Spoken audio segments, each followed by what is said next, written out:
अगर आपसे सवाल किया जाए कि बलि का बकरा किसे कहते हैं, तो जाहिर है आपका जवाब यही होगा कि दूसरे के लिए तकलीफ उठाने वाला या दूसरे की गलती पर सजा भुगतने वाला।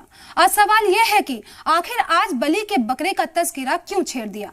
आदाब, मैं यास्मीन और आप देख रहे हैं जी सलाम डिजिटल। दरअसल दिल्ली के साकेत कोर्ट ने दिल्ली पुलिस की न सिर्फ जमकर खिंचाई की बल्कि उनकी नाकामी को भी सामने ला दिया।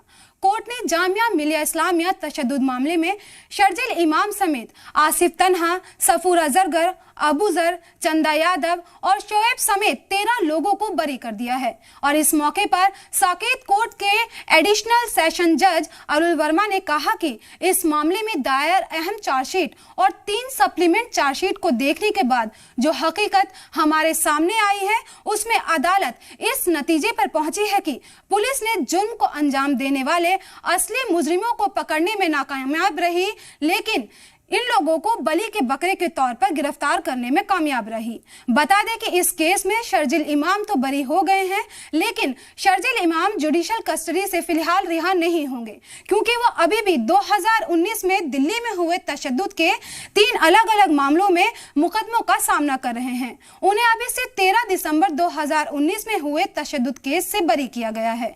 इस मौके पर जी सलाम ने शर्जिल इमाम के छोटे भाई मुजम्मिल इमाम से खास बातचीत की, जिसमें उन्होंने कहा कि 8 केस में से 6 में बेल मिल गई है, बस 2 केस पर सुनवाई चल रही है। उन्हें अदालत पर पूरा यकीन है। मुजम्मिल इमाम ने कहा कि शर्जिल इमाम के चेहरे पर कोई खौफ नहीं है, हम इंसाफ की लड़ाई जारी रखेंगे। इसी तरह की और खबरों के लिए बने रहिए जी सलाम डिजिटल के साथ।